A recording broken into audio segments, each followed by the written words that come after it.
The underground market reeked of incense and desperation. Lanterns flickered across cages containing creatures that shouldn't exist, winged serpents, water sprites, and things without names. Ethan pressed through the crowd, his heart heavy with the loneliness that had driven him here. "You look like a man seeking companionship," a vendor croaked, gesturing toward a cage draped in silk. "Not just any creature, something special." Ethan approached, and the silk fell away. Inside sat a woman, or something resembling one. Her skin held a golden sheen, and russet fur traced elegant patterns along her arms and legs. Fox ears twitched atop her head, and 9 luxurious tails curled around her body. But it was her eyes that arrested him, amber and burning with unmistakable intelligence and rage. "A kitsune," the vendor whispered. "Ancient bloodline, captured in the northern mountains. She's yours for the right price." "How much?" Ethan heard himself ask, though everything about this felt wrong. The transaction took minutes. Soon he was loading the cage into his vehicle, the fox woman's eyes following his every movement. She hadn't made a single sound. At his estate on the city's edge, he set up her quarters in the largest guest room, removing the cage bars.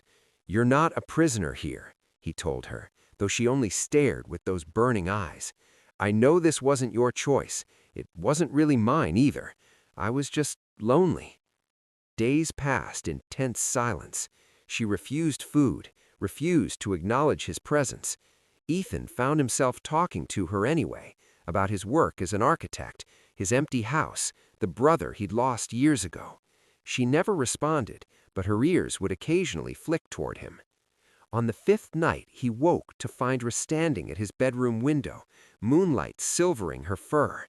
She was breathtakingly beautiful, wild and untamed.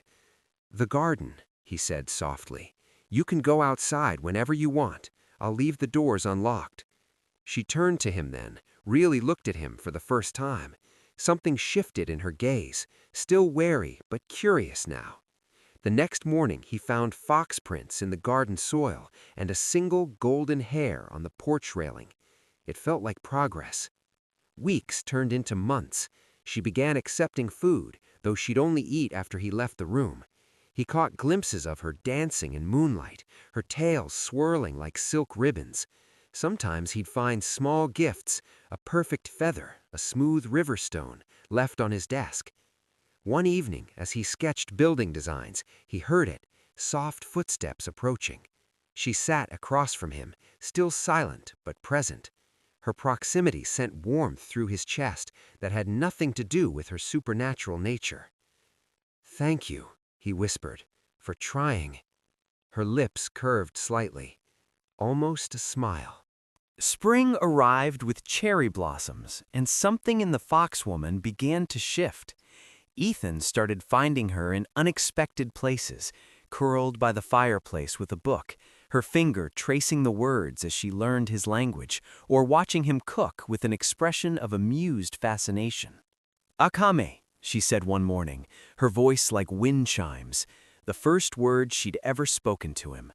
He nearly dropped his coffee mug. "What?" "My name, Akane." She stepped closer, her tails swishing. "You've shared your name, your stories, your home. It's only fair." "Akane," he repeated, and she closed her eyes as if savoring how he said it. "It's beautiful. It means deep red, like the sunset, like the autumn leaves of my mountain home." Sadness flickered across her features. The home I'll never see again. Guilt crashed through him. "I'm sorry. If I could change what happened." "You didn't capture me." She moved to the window, her silhouette ethereal in morning light. "But you bought me. That makes you complicit." "I know." He stood beside her, careful to maintain distance. "I tell myself I saved you from someone worse, but that's just an excuse. I was selfish, I was lonely, and I don't know what I thought." They stood in heavy silence until Akane spoke again. "You gave me freedom when you didn't have to. You speak to me as a person, not a possession. That means something." Their eyes met, and Ethan felt the air thicken between them. She smelled like sandalwood and wild honeysuckle. His fingers ached to touch the soft fur along her arm, to discover if it felt as silky as it looked. As if reading his thoughts, Akane took his hand, placing it against her cheek. Her fur was impossibly soft, warm with her body heat. She pressed into his touch like a cat seeking affection, a small sound escaping her throat. "Akane," his voice came out rough. "You wonder what I am," she murmured. "Animal or woman? The answer is both. Neither. Something in between." Her hand covered his. "But I feel everything you feel. The loneliness, the longing, the desire." She pulled away then, leaving him breathless. "We should maintain boundaries. This situation is already complicated." But that night, he found her in his study, wearing one of his shirts and nothing else. The fabric barely covered her thighs, and her tails were arranged artfully around her. "I'm not good at boundaries. In Kitsune culture, we're straightforward with attraction. We seduce, we play, we claim what we want." She patted toward him. "And I'm starting to want." "Akane, you don't have to." "I know." She pressed a finger to his lips. "That's why I might." She left him then, and Ethan knew he was in serious trouble. The spring festival filled the town with music and lanterns. Ethan hadn't planned to attend, but Akane's excitement was infectious. Using glamour magic, she appeared fully human, her ears and tails hidden, though her beauty remained heart-stopping.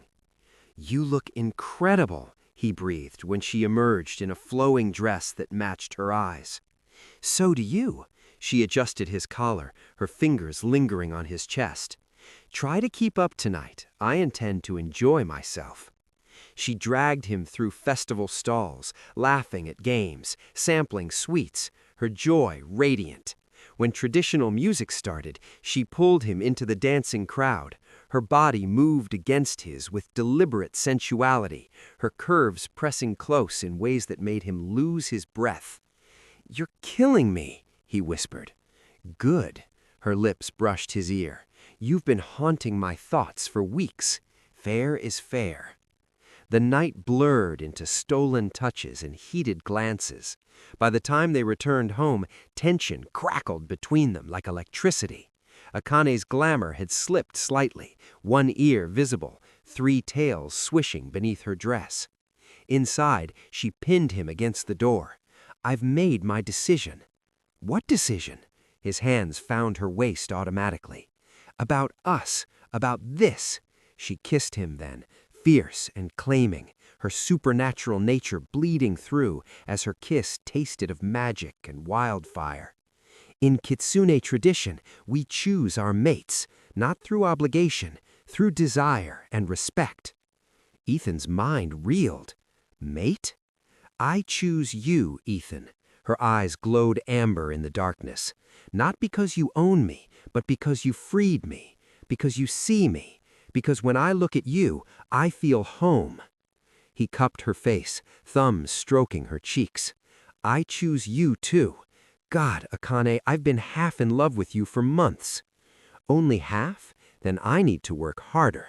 She led him upstairs, her tails wrapping around them both as they moved through the hallway, clothes disappearing piece by piece. In his bedroom, moonlight painted her golden skin silver. She was magnificent, powerful, and vulnerable at once. "Are you sure?" he asked, even as his hands explored the soft fur along her spine.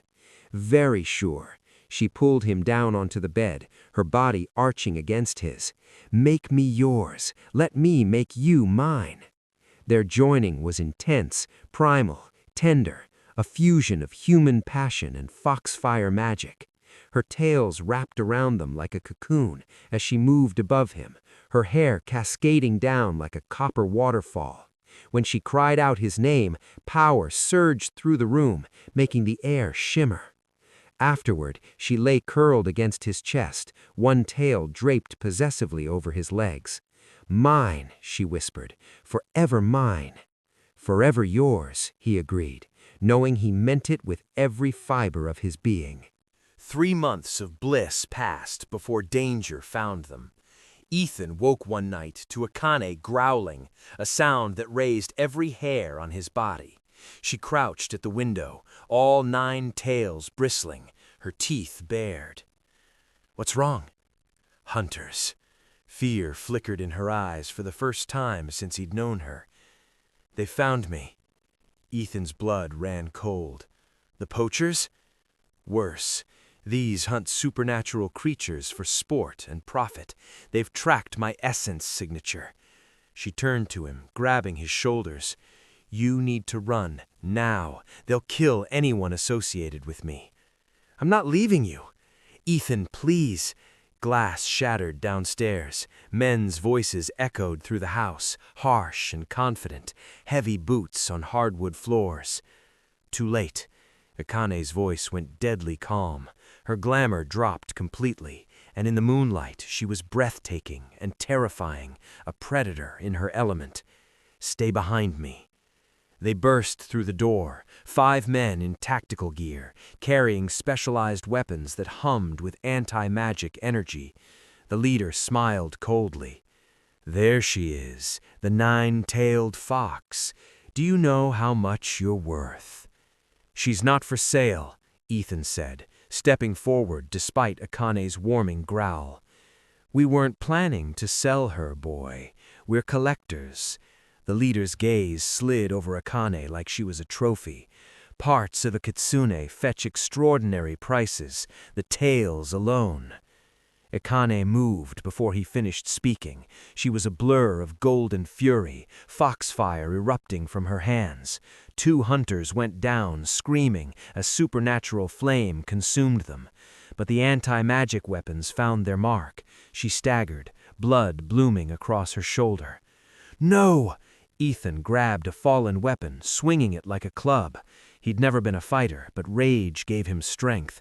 He cracked it across one hunter's skull. The leader grabbed him, gun pressed to his temple. "Stop now, Fox, or your human dies." Akane froze, blood dripping from her wound. Her eyes met Ethan's, full of love and desperation and fury. "Let him go," she said quietly. "I'll surrender." "Akane, don't!" "I won't let them hurt you." Her tails drooped in defeat. "Take me, just let him live." The leader laughed. "Touching, but we'll take you both, can't leave witnesses." That's when Ethan felt it, a surge of power from Akane flowing into him through their bond. Her life force, her magic, everything she was giving him her strength. "Use it," she whispered in his mind. "Trust me." Power exploded through Ethan's body, foxfire channeling through his veins like liquid lightning. He moved with supernatural speed, breaking free and unleashing a torrent of golden flame that sent the leader flying. Akane struck simultaneously, and together, human and kitsune, bonded and enraged, they were unstoppable. When the smoke cleared, the hunters lay unconscious, and Akane collapsed into Ethan's arms.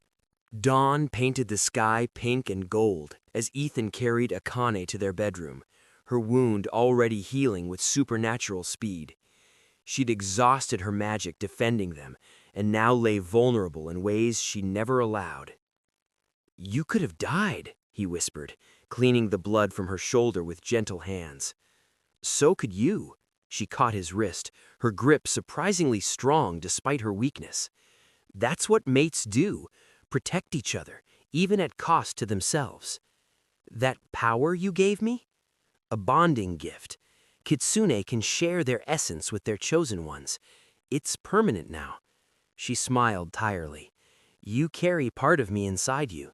You'll live longer, age slower. We're truly bound."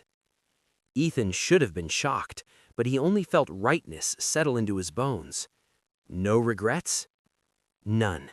She pulled him down beside her. "I was captured, caged, sold like property. You could have kept me that way. Instead, you gave me freedom to choose, and I chose you. Not because I had to, but because I wanted to." He kissed her softly, tasting magic and promise on her lips. I love you, Akane, my fierce foxwoman, my mate, my human. Her tails wrapped around him possessively. My protector, my home. They made love slowly as dawn broke, her magic humming through both their bodies now. Shared pleasure, shared power, shared souls. She moved with him, over him, claiming and being claimed, until neither knew where one ended and the other began. In the aftermath, curled together in tangled sheets, Akane traced the faint golden marks that now decorated Ethan's skin, the physical manifestation of their bond. Beautiful, she murmured. You're marked as mine now. Any supernatural creature will know you're claimed by a nine-tailed fox. Good, he kissed each of her tails in turn, making her purr. Let them all know. I'm yours, Akane, forever. Forever is a long time for a human. Not anymore. He touched his chest, feeling the pulse of foxfire magic beneath his skin. You made sure of that. She laughed, the sound like silver bells. I may have been slightly selfish. The thought of living centuries without you was unacceptable. Later, they stood in the garden where she'd first tasted freedom in his home. Cherry blossoms fell like snow around them as Akane performed the traditional kitsune bonding ceremony, her voice singing ancient words in a language older than memory. When she finished, she pressed her forehead to his. In my culture, this is marriage, companionship, and eternity, all bound together. You are my mate, Ethan, in this life and whatever comes after. And I am mine, he answered, meaning it with every cell of his being. My Akane, my foxwoman, my love. Her 9 tails fanned out behind her like a sunset made flesh, and when she kissed him, he tasted forever.